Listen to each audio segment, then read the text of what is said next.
Hello friends, मैं अनूप कुमार आप सभी का स्मार्ट स्टडी में स्वागत है। कैसे आप लोग? उम्मीद करते हैं आप सभी अच्छे होंगे। हम लोग देख रहे हैं एनसीईआरटी सात संग्रह का, जिसमें हम लोग देख रहे हैं हिस्ट्री पोर्शन को। हिस्ट्री पोर्शन भी हम लोग क्या देख रहे हैं तो आधुनिक भारत के इतिहास को। आधुनिक भारत के इतिहास में भी हम लोग इसके पिछले वीडियो में जो है अलग अलग मैंने वीडियो के माध्यम से अलग अलग टॉपिक को हम लोग देख लिया है। चलिए हम लोग आज क्या टॉपिक देखने वाले हैं, उसके आगे के टॉपिक को आज हम लोग इस वीडियो में पढ़ेंगे। चलिए आगे देखते हैं हम लोग कौन सा टॉपिक पढ़ने वाले हैं।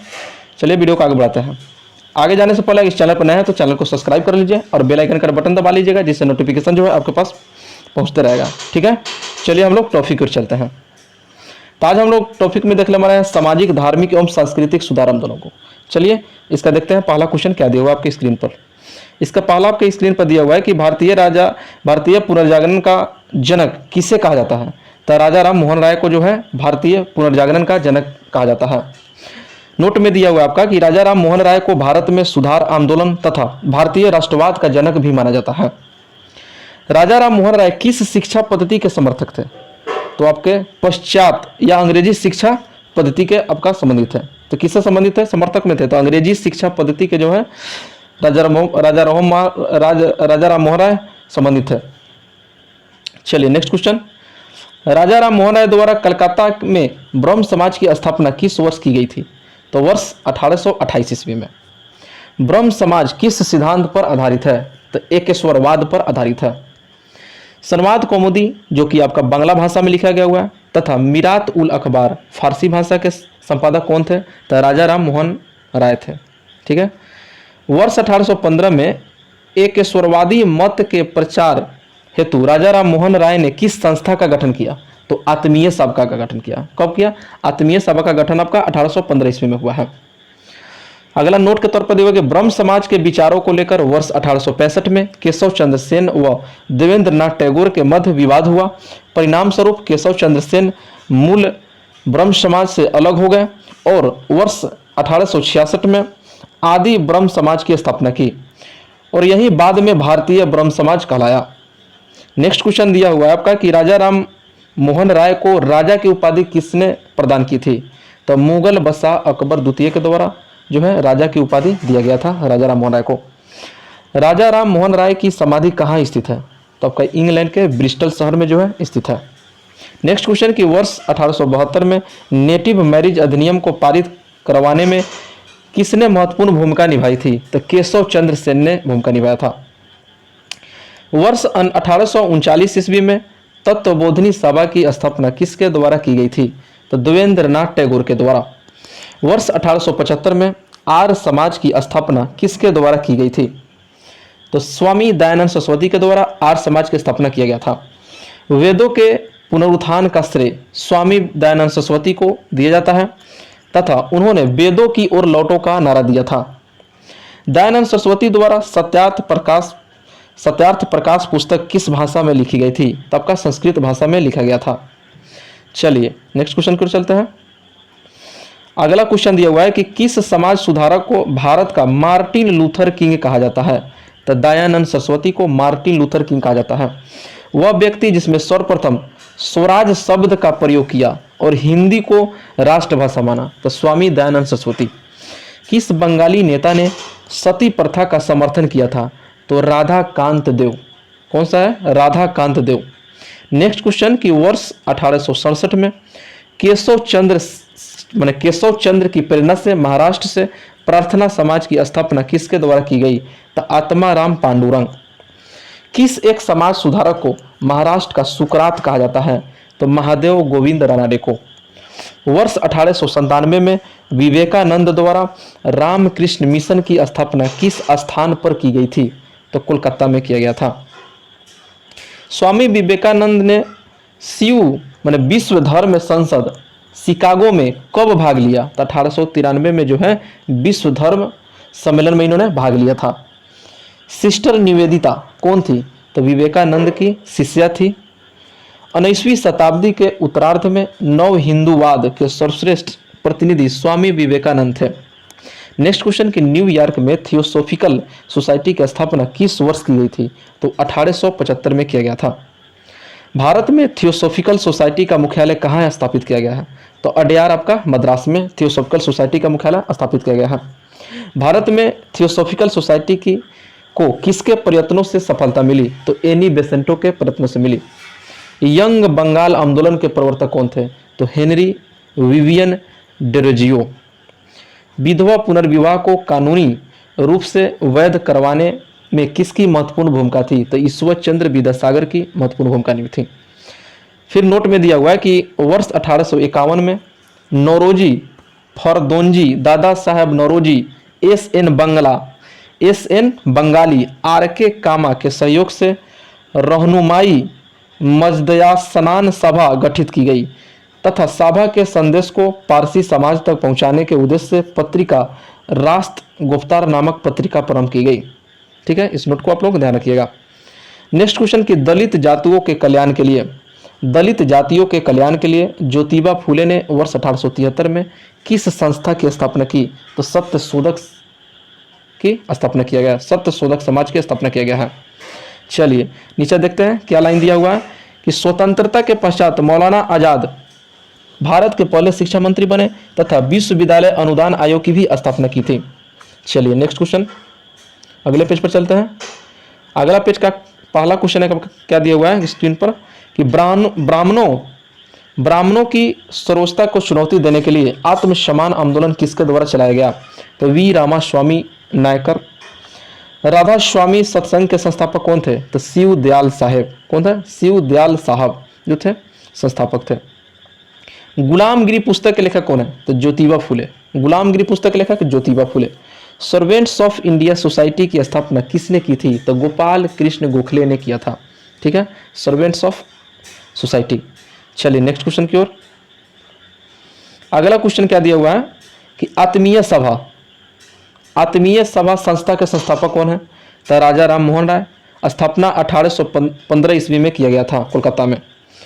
ब्रह्म समाज के संस्थापक कौन है? राजा राम मोहन राय। इसका स्थापना जो है 1828 ईस्वी में किया गया था। धर्म सभा, इसके संस्थापक राधा कांत देव। 1829 ईस्वी में इसका स्थापना किया गया है। तत्वबोधिनी सभा देवेंद्रनाथ टैगोर के द्वारा। ठीक है, उसके बाद स्थापना 1839 ईस्वी में हुआ है। चलिए नेक्स्ट क्या दिया हुआ है कि परमहंस मंडली दादोबा पांडुरंग के द्वारा इसका संस्थापक है। 1849 ईस्वी में इसका स्थापना हुआ था। भारतीय ब्रह्म समाज के संस्थापक कौन है? तो केशव चंद्र सेन। 1866 में इसका स्थापना हुआ है। प्रार्थना समाज के संस्थापक कौन है? तो आत्मा राम पांडुरंग। 1867 ईस्वी में इसका स्थापना किया गया है। आर्य समाज के संस्थापक दयानंद सरस्वती। 1875 ईस्वी में जो है इसका स्थापना किया गया है। थियोसॉफिकल सोसाइटी मैडम HP ब्लाउत्स्की व हेनरी ऑलकॉट के द्वारा 1875 में इसका स्थापना किया गया है। साधारण ब्रह्म समाज के संस्थापक कौन है? तो शिवनाथ शास्त्री और Anand Mohan Bose. Indian National Social Conference के संस्थापक कौन है? तो MG रनाडे, जिसका स्थापना 1887 ईस्वी में किया गया है। रामकृष्ण मिशन के संस्थापक कौन है? तो स्वामी विवेकानंद के द्वारा 1897 ईस्वी में बेलूर में किया गया है। कहाँ? तब का बेलूर में। भारत सेवक समाज गोपाल कृष्ण गोखले के द्वारा 1905 ईस्वी में किया गया है। पूना सेवा सदन के संस्थापक कौन है? तो Ramabai Ranade. Social service link के संस्थापक कौन है? NM जोशी।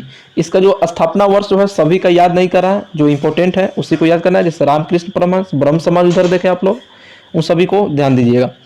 विमेंस इंडिया, इसका संस्थापक नहीं दिया हुआ है। वर्ष का अगर बात करें तो 1923 ईस्वी में जो है इसका स्थापना हुआ है। रहनुमाई मजदास्यान सभा के संस्थापक कौन है? तो दादा भाई नौरोजी जी हैं, फरदुंजी है और HS बंगाली है। ठीक है, स्थापना इसका इंपॉर्टेंट नहीं है, इसको ध्यान में नहीं रखेंगे। चलिए आगे देखते हैं नेक्स्ट पेज पर। अगला लाइन क्या दिया हुआ है? महाराजा खेत्री के सुझाव पर नरेंद्रनाथ दत्त का नाम परिवर्तित कर स्वामी विवेकानंद रख दिया गया था। चलिए नेक्स्ट क्वेश्चन की ओर चलते हैं। फिर आपका पहला क्वेश्चन दिया हुआ है कि सिख धर्म में सुधार के लिए नामधारी आंदोलन किसके द्वारा चलाया गया? तो गुरु राम सिंह कुका के द्वारा चलाया गया। महाराष्ट्र के किस सुधारक को लोकहितवादी की संज्ञा प्रदान की गई? तो गोपाल हरि देशमुख को कहा जाता है लोकहितवादी के नाम से। वर्ष 1910 इलाहाबाद में भारतीय स्त्री महामंडल की स्थापना किसके द्वारा की गई? तो सरला देवी चौधरानी के द्वारा। महिलाओं के उत्थान के लिए आर्य महिला समाज की स्थापना किसके द्वारा की गई? तो पंडित रामाबाई सरस्वती के द्वारा। हाली पद्धति किससे संबंधित थी? तो बंधुआ मजदूरी से संबंधित थी। बहुजन समाज के संस्थापक कौन थे? तो मुकुंद राव पाटिल। ठीक है, कौन है? मुकुंद राव पाटिल। चलिए नेक्स्ट क्वेश्चन की ओर। अगला क्वेश्चन दिया हुआ है कि पश्चिम भारत के प्रमुख समाज सुधारक डीके कर्वे ने किस क्षेत्र में महत्वपूर्ण योगदान दिया? तो महिला शिक्षा एवं विधवा पुनर्विवाह के क्षेत्रों में। भारत में मुस्लिम सुधार आंदोलन का प्रवर्तक किसे माना जाता है? तो सर सैयद अहमद खान को माना जाता है। तहजीब उल अखलाक सभ्यता और नैतिकता नामक पत्रिका के संपादक कौन थे? तो सर सैयद अहमद खान थे। नोट में दिया हुआ है कि सर सैयद अहमद खां तथा बनारस के राजा शिव प्रसाद सिंह ने कांग्रेस की स्थापना के विरोध में यूनाइटेड इंडियन पैट्रियोटिक एसोसिएशन की स्थापना की थी। चलिए भारत में मुस्लिम सुधार आंदोलन को देख लेते हैं, क्या क्या है इसमें दिया हुआ है। पहला आंदोलन आपका अलीगढ़ आंदोलन, इसके संस्थापक थे सर सैयद अहमद खां।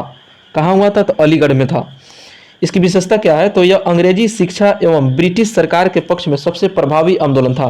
वर्ष 1875 में अहमद खान ने अलीगढ़ में मोहम्मद एंग्लो ओरिएंटल स्कूल की स्थापना की थी। नेक्स्ट आंदोलन है आपका अहमदिया आंदोलन। इसके संस्थापक आपका मिर्जा गुलाब अहमद के द्वारा संस्थापित किया गया है। स्थल की बात करें तो पंजाब में हुआ है और विशेषता जो है यह उदारवादी सिद्धांत पर आधारित आंदोलन था और इसमें जहर का विरोध किया गया। देवबंद आंदोलन, इसका संस्थापक कौन है? तो मोहम्मद कासिम ननौतवी एवं रशीद अहमद गंगोई। इसके संस्थापक काफ़ी इंपॉर्टेंट है, आप लोग इसको कम से कम ध्यान रखिएगा। ठीक है, और यह स्थल जो है देवबंद में सहारनपुर जो कि उत्तर प्रदेश में आपका। विशेषता दिया हुआ है कि इसका मुख्य उद्देश्य कुरान की शिक्षाओं का प्रसार करना तथा अंग्रेजों का विरोध करना था। बहावी आंदोलन, इसका संस्थापक कौन है? तो सैयद अहमद राय बरेलवी। सैयद अहमद राय बरेलवी। स्थान की बात करें तो यह इसका मुख्य केंद्र जो था पटना में था। विशेषता क्या? तो यह मुख्यतः सांप्रदायिक मुस्लिम सुधारवादी आंदोलन था। नेक्स्ट दिया हुआ है कि अंग्रेजों द्वारा निर्मित सामाजिक सुधार के कानून व अधिनियम। इसका पहला क्या दिया हुआ है कि नवजात कन्या हत्या नवजात कन्या हत्या कानून जो है किस गवर्नर जनरल के काल में आया था? तो जॉन सोर के काल में आया था। ठीक है, जॉन सोर। इसकी विशेषता है कि इस कानून के द्वारा कन्याओं की हत्या पर रोक लगाई गई। आपका अगला दिया हुआ है कि बाल हत्या निरोधक कानून जो कि लॉर्ड वेलेस्ली के समय आया था 1804 ईस्वी में। विशेषता की बात करें तो इस कानून के द्वारा नवजात शिशुओं को मारने पर रोक लगाई गई। अगला दिया कि सती प्रथा निषेध कानून, आपका इंपॉर्टेंट है, इसे कम से कम ध्यान रखिएगा। गवर्नर जनरल विलियम बेंटिंग के समय आया था 1829 ईस्वी में। विशेषता क्या है? तो इसके द्वारा सती प्रथा पर कानूनी रोक लगाकर इसे हत्या माना गया। ठीक है, छोटे अक्षरों में है, थोड़ा आप लोग जूम करके देख लीजिएगा। चलिए अगला क्वेश्चन दिया हुआ है कि हिंदू विधवा पुनर्विवाह अधिनियम, ये भी इंपॉर्टेंट है आपका, किस गवर्नर जनरल के काल में आया? तो लॉर्ड डलहौजी के काल में। कब आया? तो 1856 ईस्वी में। विशेषता यह है कि इस अधिनियम द्वारा विधवा विवाह को कानूनी मान्यता दी गई। अगला दिया कि संपत्ति आयु अधिनियम लैंस डाउन के द्वारा 1891 में आया। 91 में 12 वर्ष से कम आयु के बालकों के विवाह पर रोक लगाई गई थी, इसकी विशेषता है।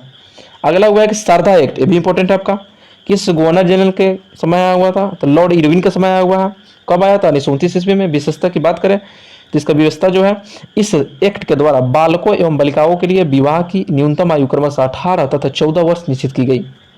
अगला दिया हुआ है कि हिंदू महिला संपत्ति अधिनियम गवर्नर जनरल के काल जो है लॉर्ड ऑकलैंड के समय हुआ था 1837 में। और इसका विशेषता क्या है? तो इसमें हिंदू महिलाओं को संपत्ति का अधिकार प्रदान किया गया। और नेक्स्ट इंपॉर्टेंट भी है दास प्रथा प्रतिबंध जो कि लॉर्ड एलनबरो के समय आया था 1843 में। इसको तो याद रखिएगा, काफ़ी जगह पूछा हुआ है। और इसकी विशेषता की अगर हम बात करें तो 1833 के चार्टर अधिनियम द्वारा दास प्रथा प्रतिबंधित किया गया। चलिए नेक्स्ट लाइन क्या दिया हुआ है कि भारतीय राष्ट्रीय कांग्रेस के इलाहाबाद अधिवेशन जो कि 1888 में जॉर्ज यूले एकमात्र ब्रिटिश अध्यक्ष थे के रूप में चुना गया। ठीक है, इसे आप लाइन को ध्यान रखिएगा। चलिए हम लोग जो है आज का टॉपिक हम लोगों ने पूरा कर लिए हैं। कैसा लगा वीडियो आप लोगों को कमेंट के द्वारा जरूर बताइएगा, और चैनल को जरूर से जरूर सब्सक्राइब कीजिए, और ज़्यादा से ज़्यादा जो है जितने भी आप सोशल मीडिया पर जुड़े हुए हैं ज़्यादा से ज़्यादा जो है वीडियो को शेयर कीजिए। ठीक है, चलिए फिर मिलते हैं नेक्स्ट टॉपिक के साथ। तब तक वीडियो देखने के लिए बहुत बहुत धन्यवाद।